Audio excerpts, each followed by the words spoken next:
Bangarang! Yes! Welcome back to 10 out of 10 with Watch Again with Lorna. Hello! Good morning, gentle listener! right, sorry, Trips. Right, business is not Right, going to business. Straight face. Keep it together. This week we are covering 1991's Hook. Ross, take it away. Right, so it was released in December 1991, directed by Steven Spielberg, starring Dustin Hoffman, Robin Williams, Julia Roberts, Big Bob Hoskins, and the legendary Maggie Smith. Yes. And a budget of 70 million and a box office of 300 million, and a runtime of 142 minutes. Which is a bit long for a kids' movie. It's like 2 hours 20, but this is another one that doesn't feel that long, or I don't think it's that long. Like, no, I mean, it's split up into like 3 different acts quite nicely. Totally. So we'll do a general overview and then we'll get cracking. Aye. We have came out of the fucking park swinging here, lads. General overview of the movie. Peter Pan grows up to be a little bit of a dick. Also, moral of the movie, don't be a shite dad.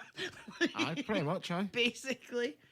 So, before we go into talking about Hook, obviously one of the stars of Hook is the late and great Robin Williams.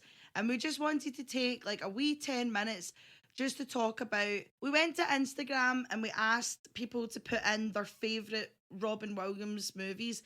And like the range of the movies that people put, I was like, God, you forget he was in so much. Do you know what I mean? Oh, he's done a bit of everything. Totally. Like, I feel like he's a huge part of people's like movie viewing journeys, if you will, right? And stick on this train with me, right?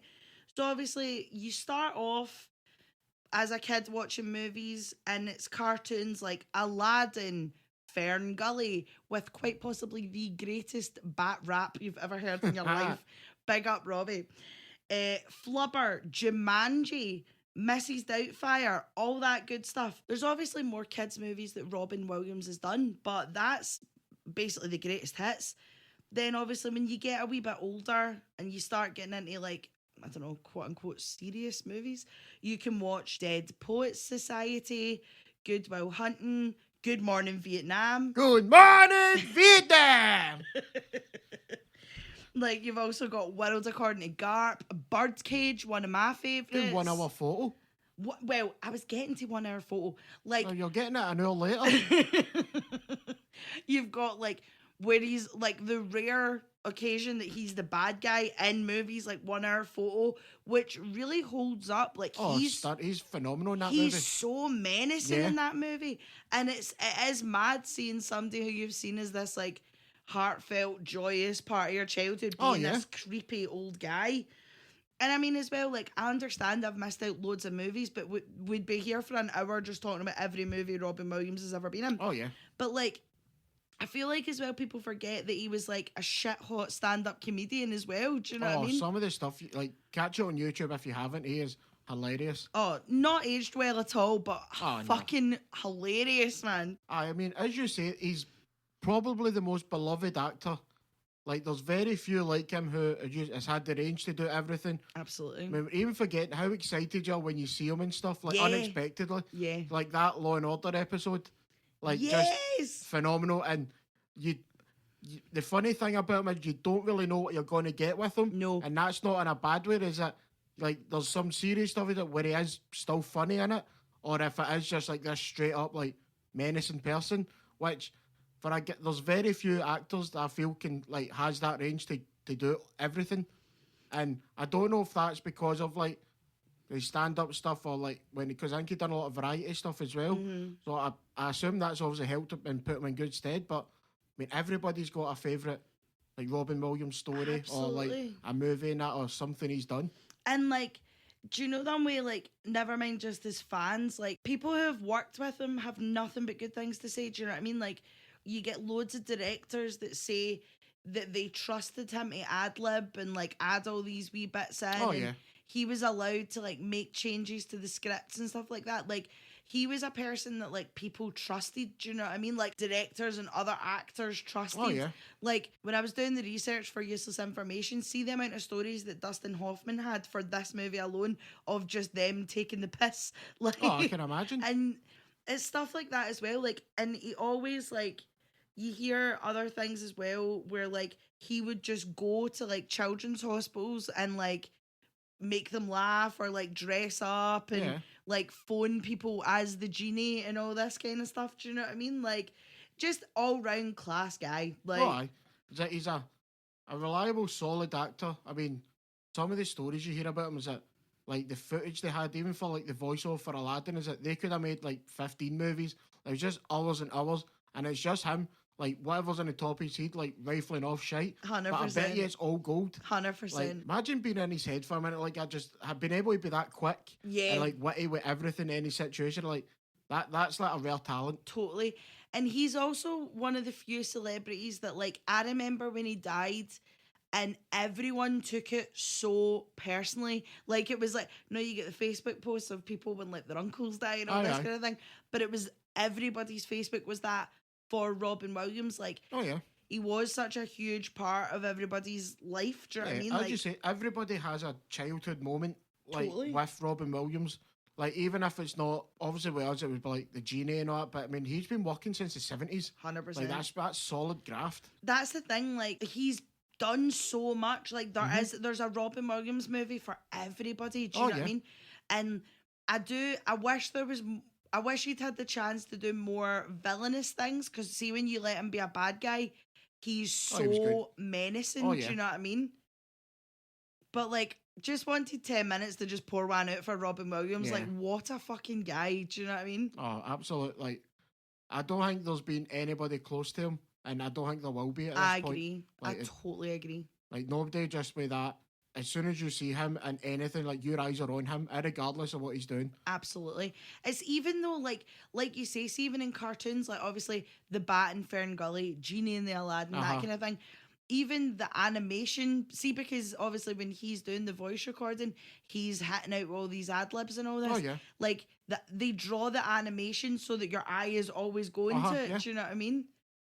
Oh, what a guy, what a guy. Right, we'll dive into thoughts and opinions. So, when we watched Hook for this podcast, the both of us were suffering from a massive hangover. No. I somehow remained unscathed. You were a husk of a woman in the corner. No, you heavy Bluetooth me your hangover, man. Like, that was unnatural. But anyway, as I was saying, right, shut up and be hungover for the sake of the story, right? So we watched this and we had a massive hangover.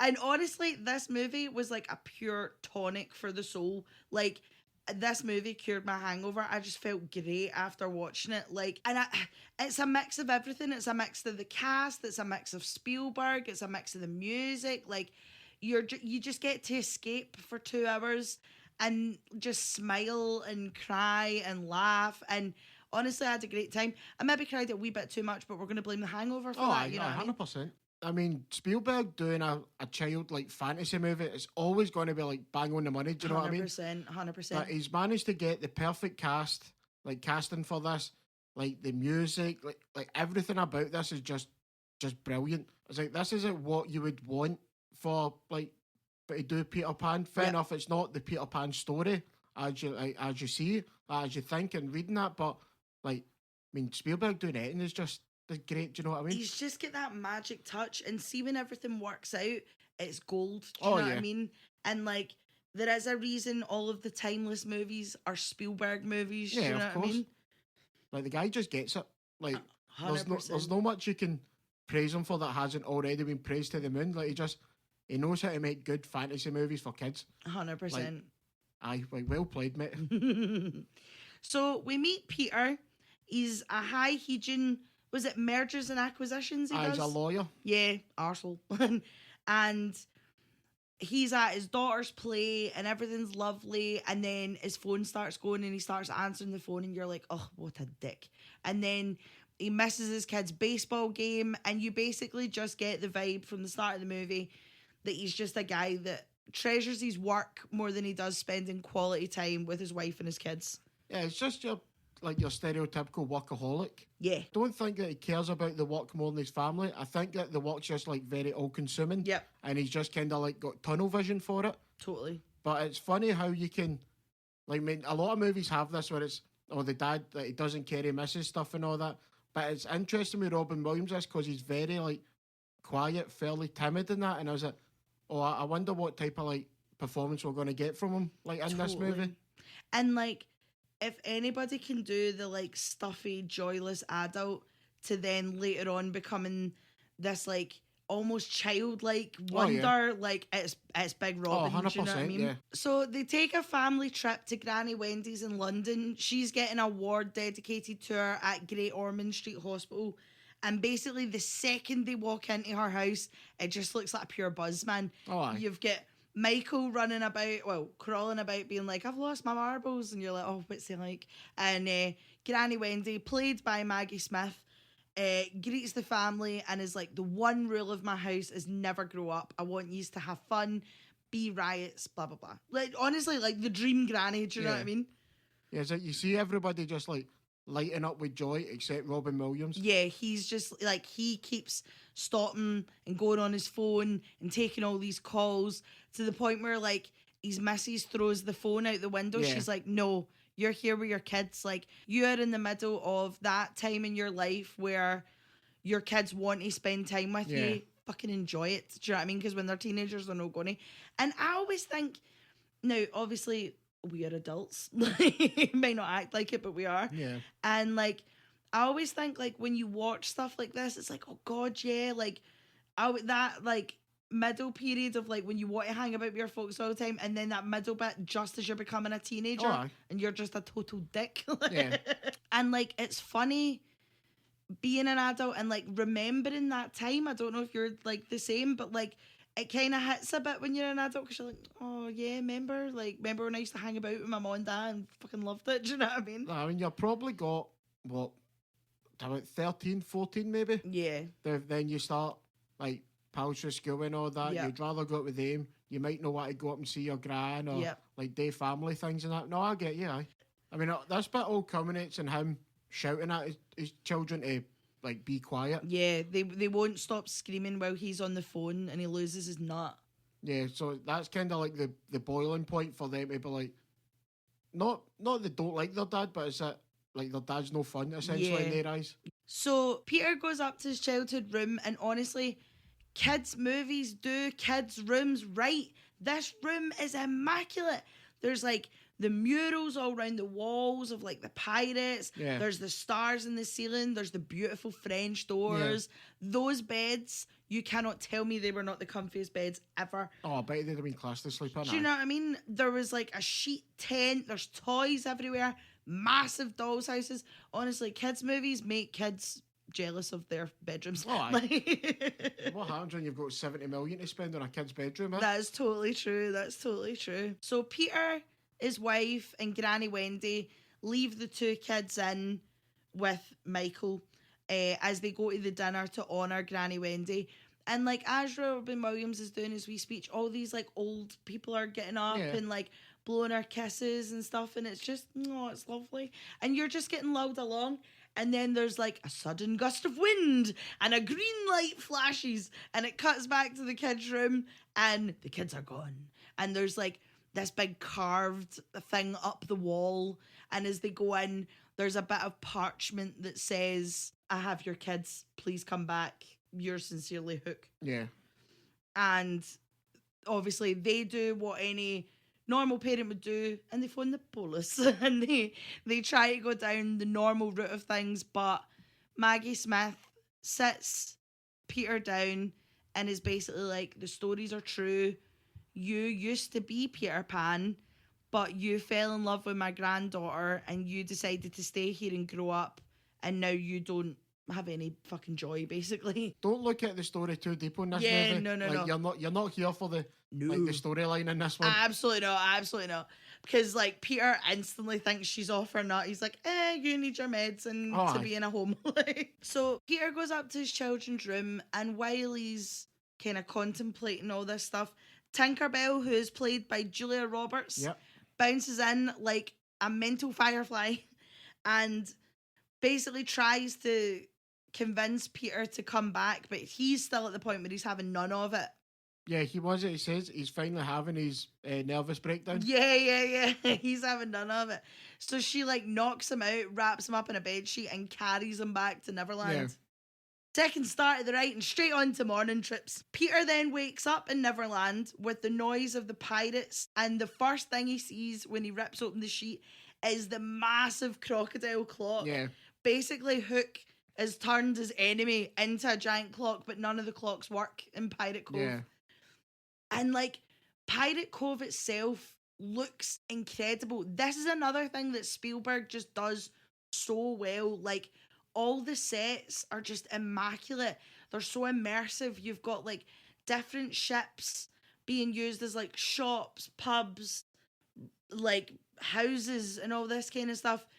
And all the pirates look proper gnarly. Like everyone, like it just looks incredible. Oh, and yeah.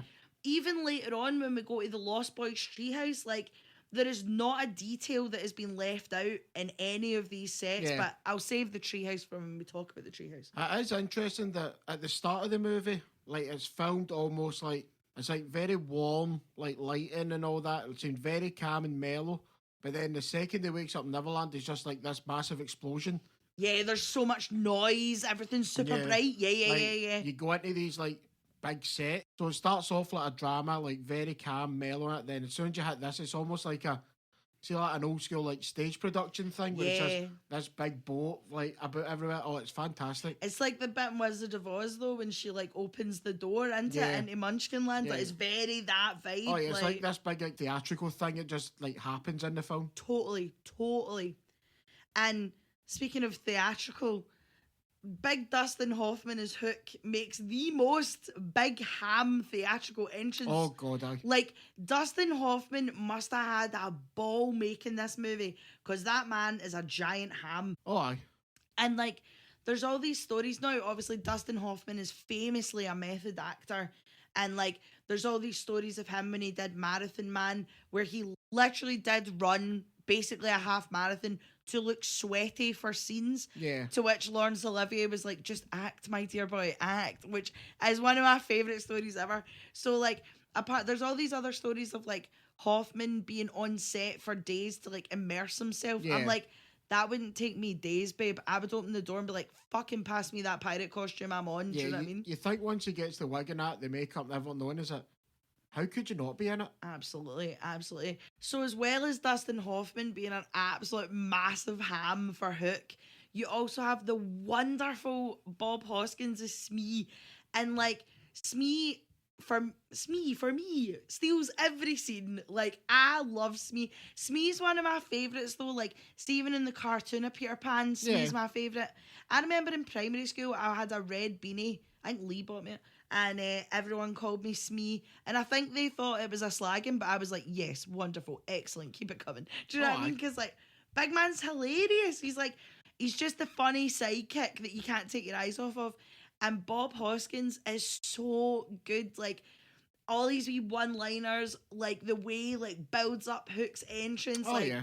Honestly, another one, gone but not forgotten. He's an absolute delight in this movie. Totally. But it's like, even though like he's a comedic relief and stuff, it's so effortlessly funny. Totally. And it's like, it's just very light-hearted. Like, most of this movie is very light-hearted. I mean, there is some like serious undertones in it, but that, and it's just like, see when like Hook's like going off on a mad tyrant and all that, and he's like, aye, alright, no, you are the best. It's just like subtle like little things, just to, he's almost playing like Hook himself. Do you know what I mean? Totally. Like even the bit later on where they're having like the big chat about how they're going to get the kids on side, and Dustin Hoffman's like, talk me down, Smee. Don't talk me down. No, talk me down. And Smee's like, hey, right, cool. Like, it's so funny. For being played like a bumbling idiot, is that he's very manipulative of Hook, which is quite funny to see. Yeah, totally. So this is where obviously Peter is like, Hook, give me back my kids. And Hook's like, you're not Peter Pan. Like, you can't even fly. What are you talking about? What have you done to yourself? And like, Peter's bringing out like the checkbooks and all this kind of thing. Meanwhile, his kids are in like a rope sack. Yeah, they're dangling for the ship anyway. Yeah. And Hook's like, oh, come on, fly, get your kids back. And like, you can see that Hook, who is Peter Pan's enemy, nemesis, whatever you want to say, is like just as disappointed that Peter Pan's pure shite now. Yeah. He's like, he goes in a pure huff and he's like, oh, I'm calling off the war. I don't even want this anymore. And then Tinkerbell bounces in and is like, give me 3 days. I'll get him back to the Pan that you want, and you can have your battle, and everything will be great. And like Hook's pure like, yay! Yeah, if I must. Oh, why not? Eh? So like Hook keeps the kids stowed away, and Peter is taken away by Tinkerbell to the Lost Boys treehouse. Can I talk about the treehouse now? No, of course you can. Oh my god, this treehouse was like, right. I never had a treehouse growing up. I didn't have a back garden. Do you know what I mean? But if you could have a treehouse, this is the fucking treehouse. Do you know what I mean? Like this one or the one from like Pagemaster or something. Yeah. Right? This one's got like ropes to swing off of, skateboard ramps, basketball courts. There's like all these wee nooks and crevices you can get in and explore. Oh, love it. Well, it looks class, yeah. Everything looks amazing. Like honestly, another shout out to Steven Spielberg's set people. Do you know what I mean? I don't have their names on me because I'm a terrible researcher. But like honestly, just everything. There's always something to look at. And even like when they're at the Lost Boys Treehouse, all the food they eat is like pure neon and all this kind of thing. I'm skipping ahead, but you know what I mean? Yeah, I got you. And like, it's here when Peter wakes up at the treehouse, you meet Rufio, the coolest guy ever. Rufio was the coolest guy ever when we were kids. Rufio! Yeah, so this is what you expect for the Lost Boys, like what you could envision from like reading the books and that. It's just like 24/7 fun for them. 100%. Yeah, they all get to just like mess about all day, carry on, fight with each other. It's the absolute dream. And it just looks great. Tinkerbell then tells the Lost Boys that they have a plan to get Peter back to being Pan, and all the Lost Boys, they're not buying it, man. They're like, nah, no way. And Rufio's been a bit too used to being like the head honcho around these parts. He's not willing to give it up. But it takes like the toty wee one. Yeah. I know they've all got like pure mad daft names like Tubbs and there's like too many, Thud and Tibbles and all this kind of thing. But like the wee toty one, he goes up and like starts kind of pulling Peter's face about, and it's like, oh, he's in there. And that's what brings all the kids round. And they do like, you know how in Rocky you get like the training montage? Aye. This is like the Peter Pan version of that. So he's like running up and down with like kids round his ankles. They're like throwing neon paintballs at him. Yeah. He's like swinging about from not ropes, vines. Yeah. And stuff like that. It just looks class. Like that's the kind of gym I would go to. Do you know what I mean? Just looks like a good laugh, like so much fun. Totally. Like any like 10, 12-year-old would go absolutely after nut for that. 100%. It's like the world's best soft play, isn't it? Oh god, Back on Captain Hook's ship, Hook is hitting an absolute badging, and he doesn't know how to get the kids on side. And it's Smee's idea to make the kids love him, to make them want to be pirates.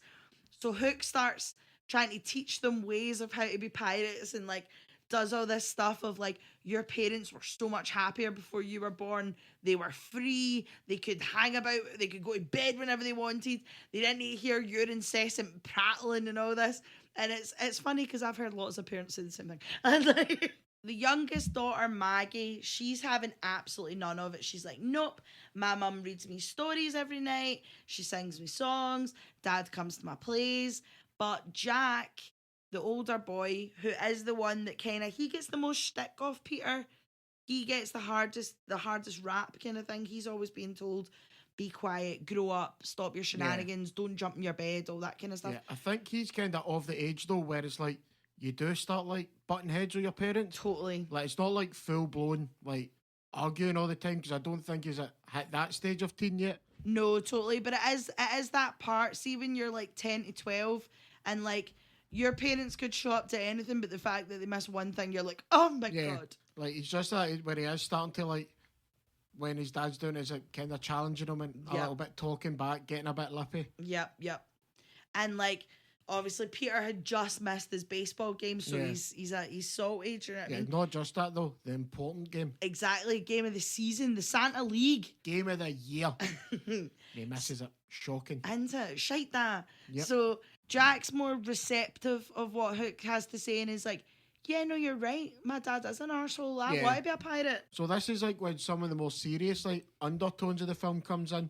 Because not only do you have like Jack being like, oh, my dad doesn't really care for me and that, which obviously he does. He's a guy that's not got his priorities in order at the moment. Totally. But then you have Hook doing a lot of stuff to be like, he's kind of like, without Peter, like he doesn't have anything. Yeah. Like he's nothing without her. He's kind of like scared of like being alone as well. Yeah, what's the point in Captain Hook if there's no Peter Pan? No, yeah, totally. He kind of struggles with his own like, right, if Peter's not here, what do I do? Totally. So then we go back to the Lost Boys treehouse, and honestly, I think this is the most memorable part of the movie. Like, whenever this film comes up on like list things, this is always the bit they show. Yeah. Peter and the Lost Boys sit down on this massive table, and all these steaming pots and plates and pans all get brought out. And Peter's like, oh, thank God, yous have put me through boot camp. I'm starving, get me fed. And obviously all the lids come off and there's nothing there. All the steam rises and there's nothing there. But everyone's digging in as if it's like the best meal they've ever had. Yeah. And Peter starts to complain about the lack of food. And Tinkerbell's like, no, this is your favourite game. Like, come on now. Yeah.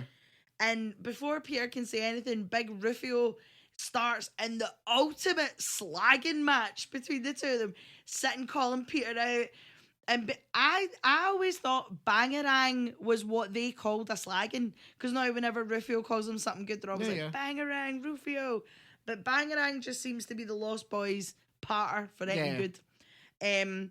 So basically they start having a pure slagging match, and Peter starts off with the terrible slaggings. He's like, oh, where are your parents? Like, you're a terrible role model. And then he starts to get into it and starts calling him all like, you one-celled, blah, blah, blah. Like, just it's out with the maddest stuff. And you can see, like, the change in Robin Williams from being this, like, stuffy, joyless arsehole, basically. You can see the imagination creeping in. He's having fun. He's having a good laugh. And then he beats Rufio in the slagging match and sits back down, and he sees the food, and it's like whole pigs, legs of ham, neon blue mashed toddy, like pies, cakes, everything, like basically the dream buffet of a kid. Do you know what I mean? And then they all start having this massive food fight, and because the food's all colourful, they all end up coming out like a tie-dye t-shirt. Do you know what I mean? As you say, this is the start of him becoming Peter Pan. Totally. Like, that's gets his imagination back. He's kind of opening up. And it's just like the subtleness of like Robin Williams from, like, he's not quite full, like, riffing on everything, like, improvising and that, but it's just little tidbits. It's like, oh, here we go. Yeah, totally. So the Lost Boys are obviously absolutely buzzing that Peter's on his way back to being Pan. So they take him on a mission to steal Hook, funnily enough. And this part is like, this bit gets me every time. So when they go to Pirate Cove, Hook has set up this massive, like, baseball game for Jack, and, like, takes his hook off so that he can wear the glove. And as Pan's about to take the hook, he watches Jack hit the home run, basically. Yeah. But it's like his wee sister keeps shouting, like, run home, Jack, run home, Jack. And all the pirates start doing it, and he's like, what? And the Hook's like, no, wrong way around. And it's home run, Jack, home run, Jack. And he's like, all right, cool, never mind. And Jack hits the home run, and you can see Pan, or Peter, is, like, so proud. And then Hook immediately jumps in with being like, that's my boy, that's my son, I've never missed that baseball game. And you can see Peter like, oh. And he, like, drops the hook. He takes his pirate costume off. He's having none of it. I think this is when he starts to realise, like, he sees how happy Jack is by people showing up for him and people giving him praise. And this is when he starts to have the, like, oh God, I'm not a really good dad right now, am I? He knows he has to be a better dad at this stage. Totally. So this all spurs Peter on to learn how to fly so that he can save his kiddos. Yeah. And basically he gets hit with the baseball that Jack hit for the home run, and he falls down, and this is where he finds his old bedroom when he was Pan, and it's the old bedroom that him and Wendy and John and Michael used to sleep in, and you can see all like the wee bed and the glasses and the top hat and all this kind of stuff, and Tinkerbell hits him with a pep talk, takes him down memory lane, and Peter is ready to fly, and not only does he fly, he soars, he absolutely soars. And then he jumps back down and he does the good crow with everybody else. And you're like, yes, fucking Pan's back, yes. Yeah, this is, and it's finally the final, like, transfer is when Rufio, like, finally accepts it who he is. And he's like, no, like, this is yours. And he hands him the sword that, like, the leader takes. Oh my God, don't. I'm going to cry just talking about it. So this is, like, the third act of the movie. We're getting to the end, folks. And the Lost Boys are getting geared up. They put on their best Venetian blind armor. Tell me that stuff does not look like blinds. It's such a weird... It's like a bamboo thing, but I'm sorry, it looks like a set of Venetian blinds. It's bizarre. Don't you talk nonsense to me. And they get ready for the battle of all battles. And I'm sorry, but can we just take 5 minutes to talk about the Lost Boys' weapons? Yeah. They have like an egg grenade gun, a marble machine gun. There's like all these like neon paintballs they throw at people. It's great. It's so good. It's that weird one that like shoots paint in like 4 or 5 different directions. Yeah. Totally. So they head on down to Pirate Cove and they start, and it's the Pirates versus Lost Boys, and everyone's getting super excited.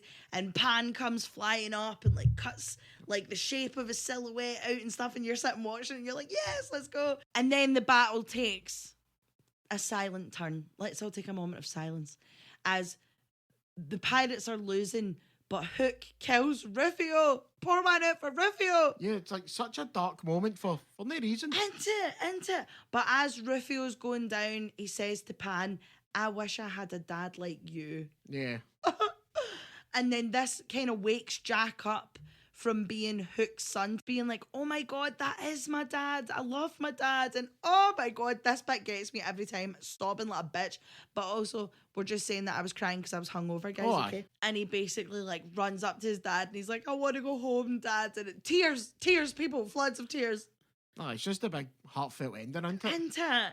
So Hook and Pan have their final sword fight. This is what it all comes down to, troops, right? And Pan basically says to Hook, take your ship and get out of Neverland. I never want to see you again. Hook, the scallywag, he's got a hidden sword up his sleeve, and just as he goes to take it out, all the Lost Boys warn him, and as he lunges, he dives it into the crocodile, and everyone's like, oh my God, the crocodile. But as he stabs it into the crocodile, all this like green mist starts to come out, and you can hear this like rumbling, and basically the crocodile, I don't know if come alive is the right phrase, but the clock falls out of its mouth and it falls onto Hook and swallows him whole and burps, and Hook is gone. So, but again, I don't know if come alive is the right phrase because it stays as a crocodile statue, but you get what I mean? The crocodile eats Hook. I mean, it builds up the whole thing with, like, they talk about the crocodile and all that. It's like, when we killed him, we done this, we done that. And the reason with clocks is because it was the ticking sound is when the crocodile came and all that. Yep. So it's a fitting end to him. Totally.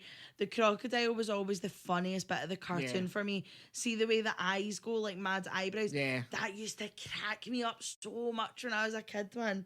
And then the second one, when it's a pure mad octopus. Aye. Octopus is fucking hilarious. So Pan knows that he needs to take his kids back.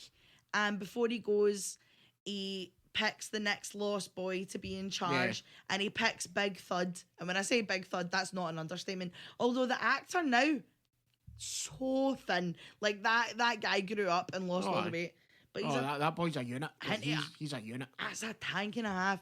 He gets left in charge of the Lost Boys, and he's so happy. He's so cute. So once all that's done, and Peter has to go back to the real world, and there's like a super nice heartfelt ending between all the Lost Boys and Tinkerbell, and Tinkerbell takes the kids back first and Pan joins them later, and it's just like, oh, he's probably not going to come back to Neverland, like Thud's in charge and there's no pirates, like, oh, beautiful work. So like the kids get taken back, Peter comes back at this point, and he like finds his phone from taking all his business calls, and he's like, go away, leave me alone, I'm here with my kids. And it's like, this is where he gets it, where he's like, I can take the parts of Pan and put it into being a fun dad and being a present dad and all this good stuff. And it's just lovely. Like, he's so funny at the end. He gives Michael back his marbles. Yeah. It's just such a lovely, lovely ending.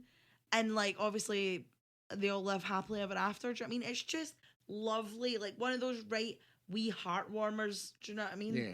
Is it as much as the ending is like heartfelt and all that? I would like to have seen more of him doing stuff about his job.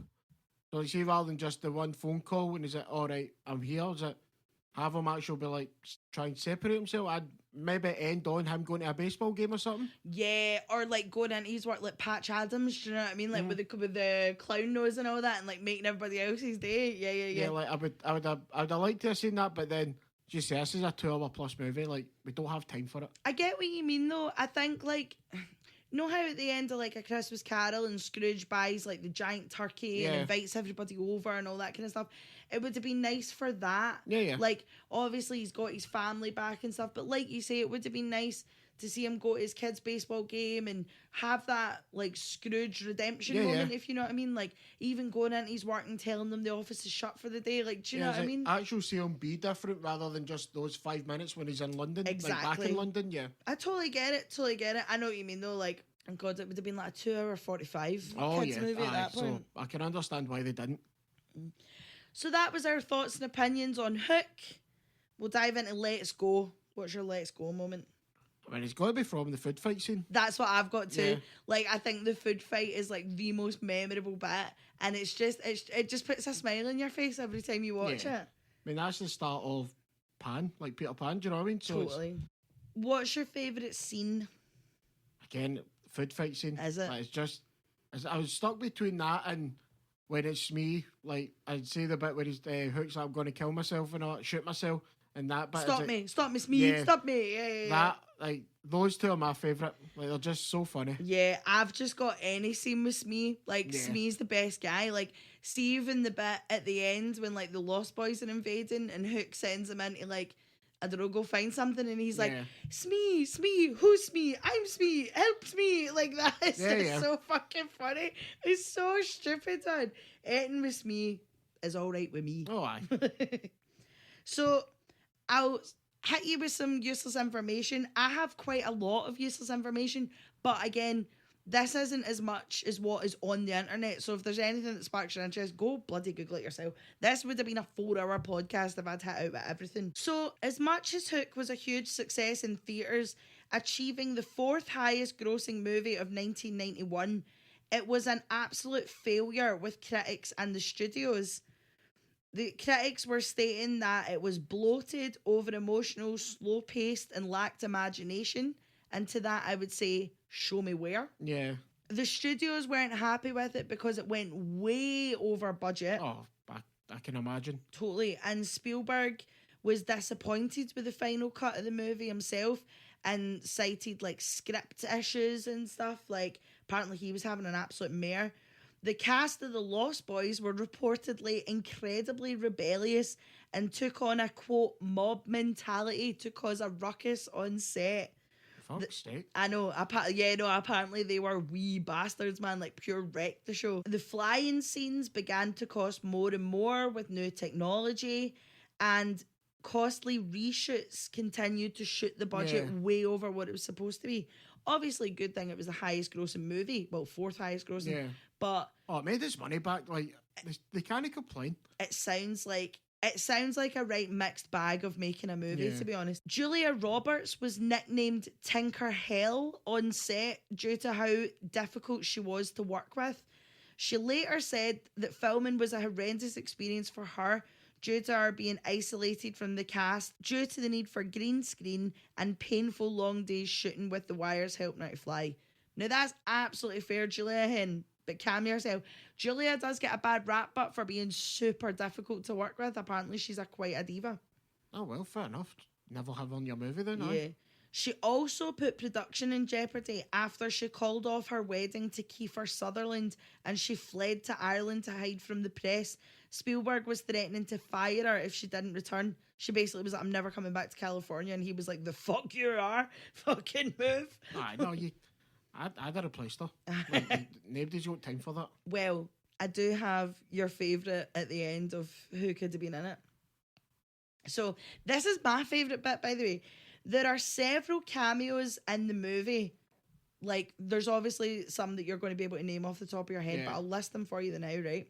So on the flight to England, Dustin Hoffman is the voice of the pilot. I know that's not really a cameo. I just thought that was kind of cool.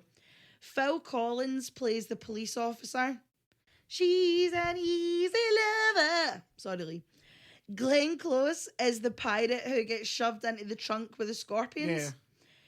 George Lucas and Carrie Fisher are the kissing couple that Tink sprinkles fairy dust as she's like dragging him back. Yeah. Gwyneth Paltrow plays teenage Wendy. Obviously, she's also Spielberg's goddaughter, so she's always going to show up. And David Crosby and Jimmy Buffett were also playing pirates. Fair enough. There's also like Dustin Hoffman's kids were like background pirates. Angelina Jolie and her brother were also like background pirates and stuff. Like John Voight was pals with Dustin Hoffman and was like, "Can I bring my Waynes to come and meet you in character?" And like, and Dustin Hoffman was like, "Yeah, Angelina Jolie. I thought she was like a boy, like she was like really tall and skinny and thingy." But they got them as like background. Like that's cool. It is really cool. Like there's all these ones. Like there's obviously loads more of just like cast and crew's family that were just allowed to come on the set and it's cheaper, I suppose. Totally. Well, that I know. This is a wee sad one, but I thought I'd include it. So Robin Williams and Steven Spielberg became incredibly close friends while making this movie. After Williams' passing, Spielberg watched this movie out of remembrance and couldn't finish it due to crying. Oh, honestly, poor Wanut. Poor Wanut. Sorely missed. According to the cast and crew, Bob Hoskins was the best stress reliever you could ever find, buying 300 cases of beer for the extras on reshoot days, playing hide and seek with all the kids during the set resets. Oh, that's cool. And used to sing, "Hello, is it Smee you're looking for?" Fucking 40 out of 10. Honestly, there was like so many stories of that. Like there was a day where it was like near the end of the shoot and like everyone's obviously stressed out their box because everything's like going over budget, they're over time, blah blah blah. And like Bob Hoskins walks in with like a full like roast dinner for like 600 people.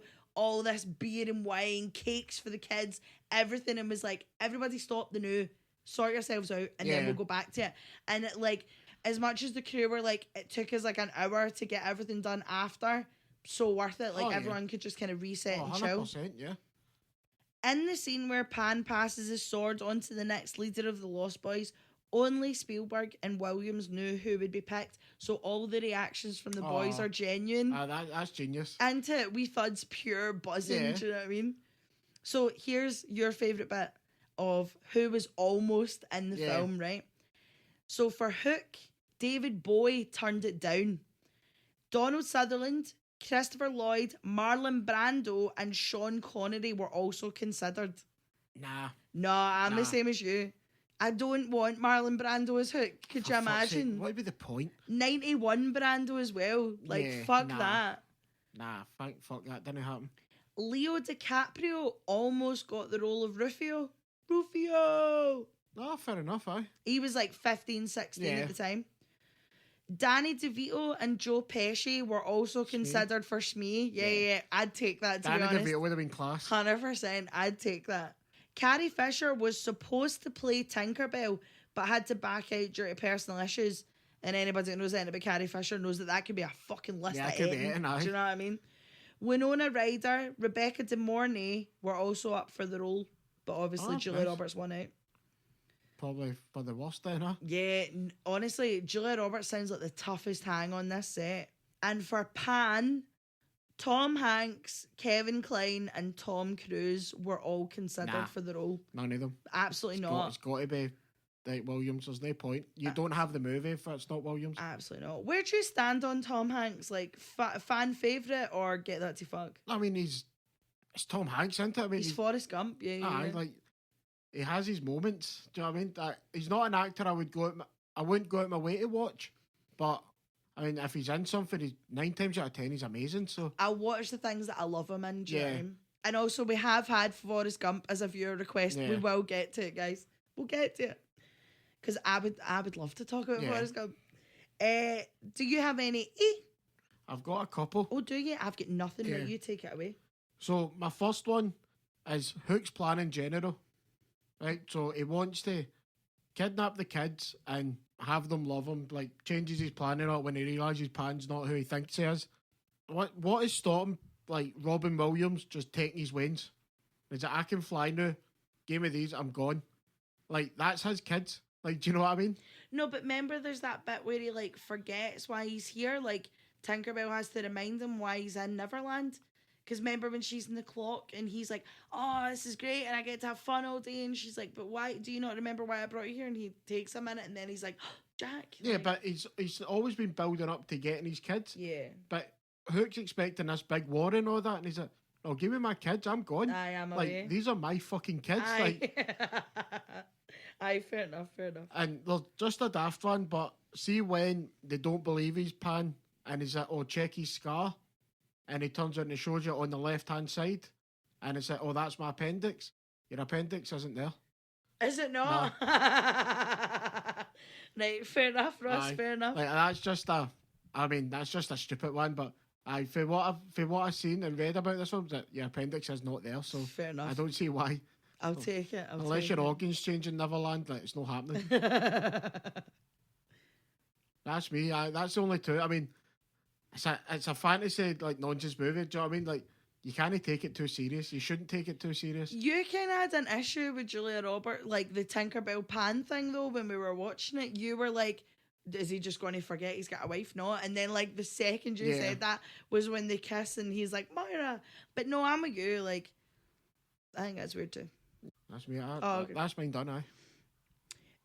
Do you have any for worst guy whose hairline just eaten? Yeah, I've got Tinkerbell. Yeah, I had Tinkerbell too. It's not even obviously hearing about Julia Roberts and the way she was in this, but it's more she's so that anybody who played Tinkerbell in this would have been out of place. Yeah, It's bizarre. Like, they have her like human sized, but have everything bigger, but it doesn't work in relation to the way they've done it. Oh, you can tell she was like in her own set, doing her own thing. Like, I get it, obviously. Do you know what I mean? Like, they wanted to keep it as real as possible, but the Tinkerbell bits, you can tell she's talking to nobody. Do you know what I mean? She's laughing at nobody. Yeah, it's just a pure dead set. Yeah, and I don't know if that's Julia Roberts, and I don't know if that's her just being like, fuck this, I'm really hating this, or if it is just the general vibe, but I do feel like you can tell the Tinkerbell bits are like really cold. Yeah, I think they were limited in how they could do it at the time as well, which didn't help. Like, Tinkerbell just looks terrible in this. Yeah, I agree. And like, they only had her full size that one time just so that she could like be on the set. Do you know what I mean? Yeah, it's so bizarre.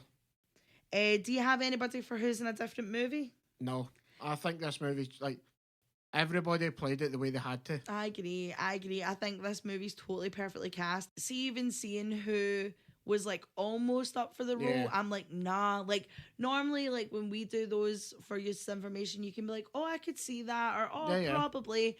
Nah, like, I could maybe see it for Tinkerbell, but nah, everybody in it's, they're great. Do you know what I mean? Yeah, I just think, as I say with Tinkerbell, anybody could have done that. It's just the way they filmed it. Totally. It wasn't going to work.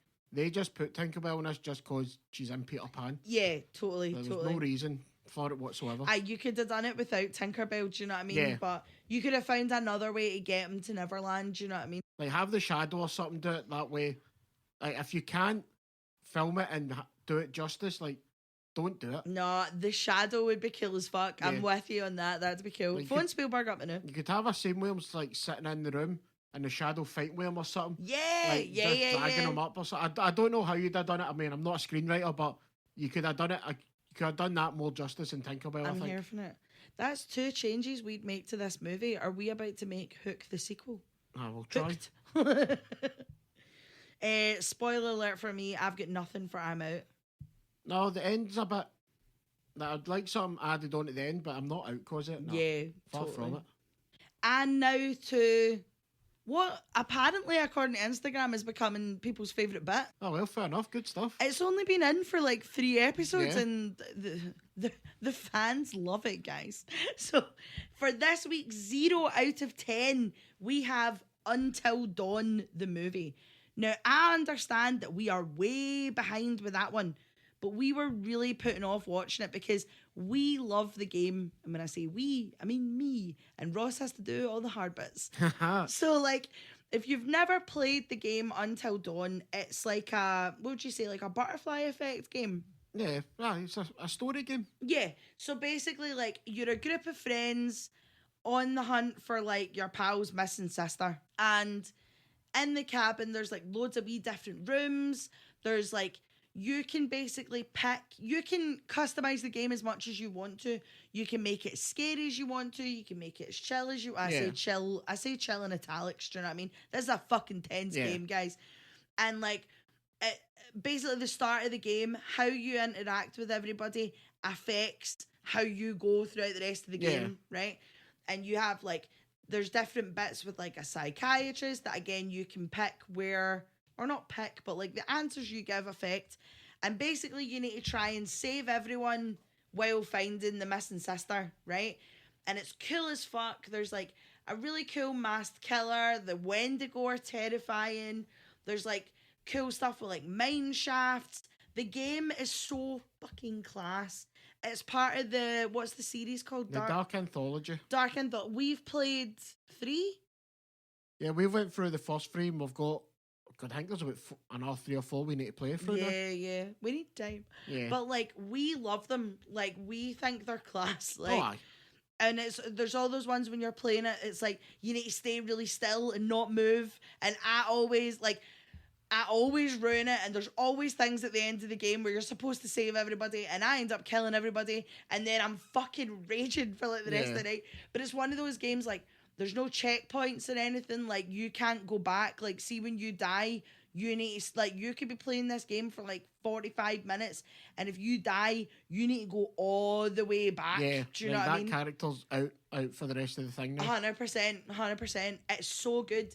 So when we saw the trailer for Until Dawn, we were like, ugh. It's such a shift from what the game is, and I don't know why they didn't just make the game. Yeah, the game that starred Rami Malek and Hayden Panettiere. Like, they had Oscar winners in this game. Fair enough, this was before, but yeah. Like, he's not exactly some like middling actor. He's a big deal. 100%. I'm not saying they could have been in the movie for a wee cameo or something. Do you know what I mean? Like, also, who gives a fuck if there's spoilers for this movie? The movie's shite, right? Yeah. But they do that thing that I hate. I hate it. I hate ground. I hate it. I hate it. I despise it. I hate it. I hate Groundhog Day movies. I fucking hate them. They're terrible. Including the movie Groundhog Day. I fucking hate it. See that Happy Death Day where she has to repeat the day all... no. It's just shite. It drives me nuts.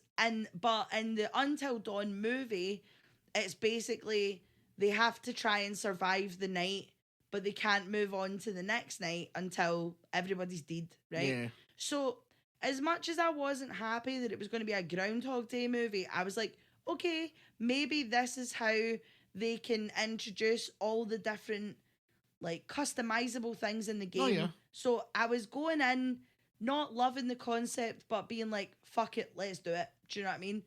What a load of pish, people. What a load of shite. And, like, there was things in this movie that weren't even in the game. And the things that were in the game looked like a Poundland fucking version of them. Yeah. You can tell that this movie was supposed to be something completely different. Like, this movie... they've slapped Until Dawn on it. 100%. This movie was supposed to be like Happy Death Day 4 or something. Do you know what I mean? Whatever one with it with that fucking terrible franchise. Exactly. You can tell they were going to lose funding or something, and PlayStation's turned around and been like, fuck it, make us Until Dawn, because they crowbarred in what this movie should be. Oh, aye. Do you know what I mean? Like, remember the masked guy from the game? Here's a pure shite looking version of him. Oh, remember the Wendigo? Here's a pure shite way that they become the Wendigo. Like, fuck off. The only good thing is that you get Peter Stormare, who plays the psychiatrist in the game, to come back as like a shopkeeper / psychiatrist thing. Whatever. Yeah. I mean, from what I looked stuff up after this, and people try to argue that it's set in the same universe. Fuck up. And I was like, don't call it Until Dawn then. Like, if you're going to call it Until Dawn, have all the stuff, like, have the butterfly effect stuff. There's no point in having the main aspect of the game. Like, even within the game, there's, like, death totems. So it's like, they're so cool. Yeah, you can find out, all right, something's going to come up in the next chapter, and that could kill me. I better be prepared for that. Why not have that in this? Yeah. Like, I'm not saying they need to physically pick up totems. But it'd be cool. There's something they could have done. Like, it's crazy to me how you have the story there, and fair enough, it is your typical horror movie, then it veers off into something crazy. Fair enough. I'm sorry, I'm going to pause you right there. Typical horror movie. This is your typical I'm 13 taking my first bird to the cinema horror movie. That's what this is. Like, there's nothing scary about it. Sorry, carry on. Yeah, but even like the story within and continue. even the story within the game, it's like it's not new. Like, you see it as we're going back to the house where, like, my sister went missing. You have the prologue of the game where it's like, oh, like, this happened, they played a prank and it went wrong, yada yada. But is it everything's there for a horror movie already? Just use it. Yeah, 100%. Like, there's no mention of anything in this game other than the psychiatrist and the white-faced killer guy. Yeah, it's so pointless. But like the game is so cool, right? Like, there's bits where you can go into, like, when all the friends separate, one of them goes into, like, the cool library that turns out there could possibly be a possessed doll or, like, a fucking demon thing in there. And, like, there's all these cool wee bits that happen, like, when they go down into the coal mine and you find all this stuff about what the coal mine used to be and what the Wendigo are and all this kind of thing. Yeah. And then in the film, there's none of that. And then there's a bit where the guy goes, oh, I've recorded every single night that's happened. And then they just start adding in things that have nothing to do with anything. Yeah. Like, as you can tell, and I don't know if you can tell by the however many fucking episodes we've done, we hate when things veer too far away from what they're supposed to be. Do you know what I mean? Like, if your film's called Until Dawn, make Until Dawn. Because apparently there's going to be more of these. They're going to make a Man and Medan. They're going to make a Little Hope. But, like, these games are movies in themselves. Yes, they are movies. Like, that's what the interactive films. Do you know what I mean? Like, it's not difficult. They've written it for you. Do you know what I mean? And, like, whatever you do in the game changes the ending. Like, you can play these games so many times and have a different outcome every time if you're good at them. If you're me and you're pish, you kill everybody every time. Do you know what I mean? That's what's crazy to me is that, like, I thought when I first heard of this about how cool would it be if, like, I can't remember what other movies had done it with. I can't remember now, but it's like they had different endings. So you could potentially go to cinema, see Until Dawn. I would like to see. I know exactly what you're talking about. I can't remember what that was called, but I remember that. There was, like, oh my God. There was like 2 or 3 different endings. It was like a pure shtick, but it was really cool. Yeah. Oh my God. Like, if anybody knows what we are talking about, go and let us know. Put it on the gram. Aye, because that's going to annoy me. But, like, how cool would that have been? Like, I'm not saying they have to do it for, if this character dies here and that, because that's just too messy, but have it so it's like, what ending did you get? Oh, I seen it when X, Y, and Z, like, got killed by the Wendigo. I seen it when they blew up the house, like what happens in the game. Is it? Why not have that? Even, like, Netflix's, right, let me try and say this. Netflix's Black Mirror's Bandersnatch, right? Say that 10 times fast. But that was, like, an interactive movie. Like, that's exactly what. And it was so fucking cool. Like, and because I remember, I think I watched it with Ainsley and Sean. You and me did it. I did it with Veronica as well. Like, and every time it was something different. That's not what you're talking about, but it's not on the same vibe. There is a movie. I'll look it up after this, but it's going to annoy me. But for a movie like this, based on the premise of that game, like that makes so much sense. 100%. And make it more of like a social media thing where people can get involved and be like, what ending did you see? What do you... Like, there are so many ways to punt your fucking movie, and you give me this pish. Yeah. Do you know what I mean? It's just a straight up schlocky fucking... No. The actors in that were terrible in it. You did not care for any of them. No. What was that with the fucking witch? Oh, shut the fuck's the witch going to do with it? Shut up. Don't ever talk to me again. I watched this with Sean and Ainsley, and I talked the whole way through it because I was fucking raging. And Sean was like, you're only talking because you're scared. There's nothing about this movie that's scary, babe. No. Not a thing. Sean, if you're listening, go fuck yourself. Yeah, fuck you, buddy. Also, I really hope you're enjoying playing the Dune Awakening game. But yeah, 0 out of 10, Until Dawn. What a lot of pish. Oh, aye. Oh, garbage. That's it. Right, guys, this has been our Hook episode. I genuinely think us ranting about Until Dawn was longer than Hook. Yeah. We'll see you in 2 weeks for the next one. Cheery bye. Bye.